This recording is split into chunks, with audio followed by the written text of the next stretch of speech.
Okay, like many of you know, a lot of my time spent gaming since I was a kid has been with a Razer Deathadder in hand. I've told this story many times by now, but I was 12, I barely saved 50 bucks, but I really wanted to buy a Razer Deathadder at the time, the original Razer Deathadder, and I was ecstatic about it, and it's a great mouse that I still own to this day. But this hasn't necessarily been the case for quite some years. As you probably know, I've been using the G Pro Superlight, but you know, Razer has been launching better and better products lately, and can this, you know, Razer Deathadder V3 Pro do enough to bring me back to the green side?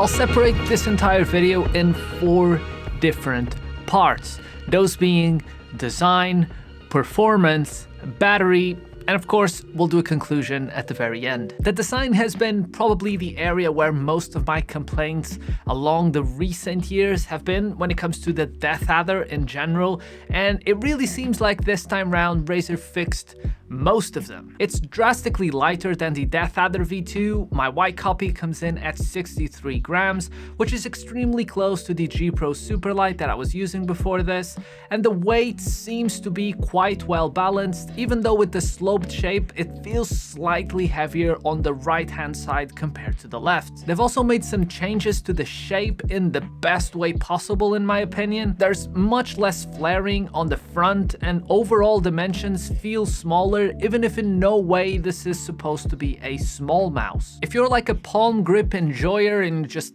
enjoy grabbing your mouse with your full hand and resting the top of your palm on the hump, then this hump will, you know, make you quite happy. But if you do fingertip or claw grip your mice regularly, I tend to be in this group. I don't know, the hump is whatever, you don't really touch it too much, it doesn't really get in the way, so it's fine for different grip styles, which is something that in the past I felt the Deathadder shape wasn't really too catered for. The white definitely looks like a more bluish white compared to my Superlight, but it's still not as blue as the PS5 for example. It does however have an improved coating that looks great from a distance, but it's still a tier below the rubbery grippy feel that you get on the Superlight. However, the initial reviews for the wired version of this mouse seem to be indicating that, at least for the black version, they have cracked the code with the rubbery, smooth finish that the Superlight has had for years, so maybe in the future they'll be able to do that in white and bring it to this mouse, or an upgraded version of it more likely. If you want a better description of the feeling of the coating, it feels, you know, like a lightly textured plastic with okay resistance to sweat,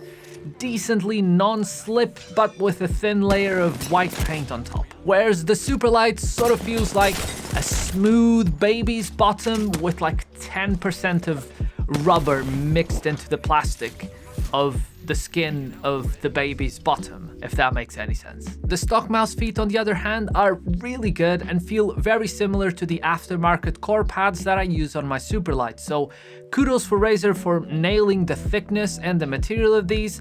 They look a bit grayish, but you know, that's whatever. I mean, they're not white, they're gray, but they feel as if they were white, pure PTFE feet. The optical switches on the main buttons have been my main complaint with every high-end Razer release since they originally launched the Gen 1 optical switches with the Viper Ultimate and the Basilisk Ultimate. They've always been really fast and snappy, but the weight on them, and more importantly, the feel of them, has always been a substantial downgrade that really wasn't worth it over mechanical switches. A lot of this description of the clicks really goes beyond the sound, and it's quite normal to have like a sound test on the video.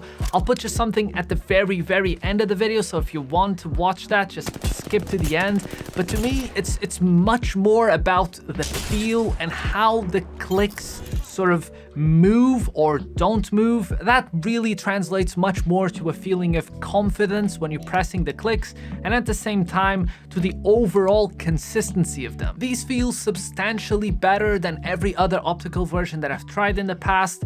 They are crisp, they have minimal side-to-side movement, there's no scratchiness, there's consistent click force between mouse 1 and mouse 2, there's excellent side buttons that protrude just a decent amount, not too much, much, not too little, but the sound is whatever, to be honest. I mean, if you want a 2-second sample, they do sound fine. They're a bit hollow, there's a bit of dead space inside the shell, and that definitely does not help with them sounding great. But if you really want to compare them with my Superlight and other Razer mice, I'll have a sound test at the very end, but you know, it's not a problem. Just put on some IEMs, enjoy your games, they do feel great, which, you know, is, in my opinion, the most important thing about mouse clicks. Performance would pretty much be one of the main reasons why I would be looking into this mouse specifically. It has pretty much the best sensor on the market right now. It has the fastest switches on the market. It supports motion sync for the sensor, more on that a little later. It supports the 4000 Hz dongle in case you have an extra $50 just drilling a hole in your pocket, but also more on that a little later. And you know, it's pretty much a complete package from a performance standpoint. The motion sync feature can best be described as G-Sync for your wireless mouse, where instead of irregularly sending data to the PC, it will smooth out that data in a well-distributed way inside the 1000 Hz polling rate. This is something that was extremely well explained by Optimum Tech using his cool robot testing arm, and I'll leave a link to his video in the description in case you want to learn more about this technology. But bottom line is, if you're searching for the best of the best, it's a small improvement. Most people will not notice any difference, even in ideal scenarios. But with that in mind, you know, you're buying a premium gaming mouse to get the absolute best that technology can get you these days, and this is pretty much it. Recently, some other brands have been launching mice with the 3395 sensor that also supports motion sync, so it's something that is becoming more and more available, but at the same time, Logitech doesn't support it, and since they are pretty much the other end of the spectrum when it comes to mainstream brands, it's definitely an advantage for the Deathadder. And nothing really bridges the gap between talking performance and talking battery quite like the 4000 Hz polling rate dongle. And look, if you want the best of the best, sure, it's an improvement over the 1000 Hz, but most people will not be buying this. Razer clearly knows that because it's an additional 40 euros that plus shipping, so it's probably 50.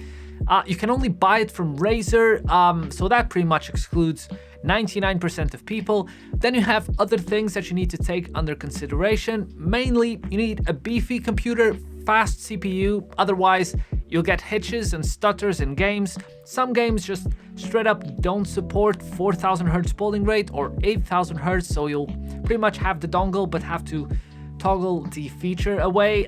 Then you have to take under consideration the battery impact, since it pretty much cuts down to a fourth, as Razer's quoting it, so you're giving up a 90-hour battery for a 24, even if the software sort of enables you to toggle 4000 Hz on and off at certain scenarios, but it sort of feels like a lot of things that will improve certain things sometimes, but only in ideal scenarios. So if you have only 144 Hz monitor, just don't care about it.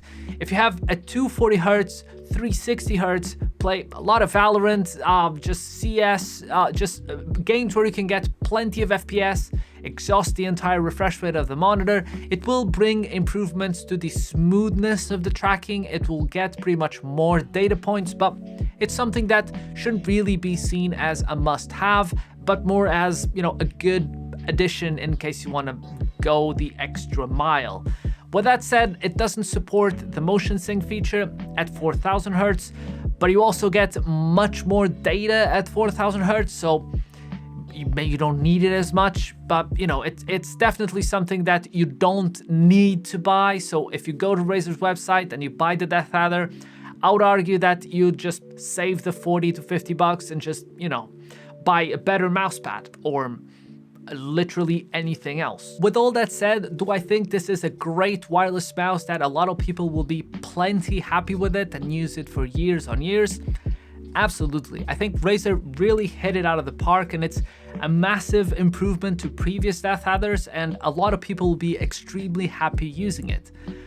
Even though I kind of plan to just go back to my Superlight, because a lot of the improvements that I feel here are not really outweighing some of the cons for me, which mainly reside around the coating, but more importantly, the feel and the shape of the mouse. I think the clicks are good, they perform great, but they don't feel as satisfying as my Superlights. I think the coating is decent, but it doesn't really bring that sort of premium, smooth, but also rubbery and grippy feel that I get from my Superlight. And you know, it's big improvements in the performance department with some small changes that to me, they don't really convince me too much, but they'll probably convince a lot of people.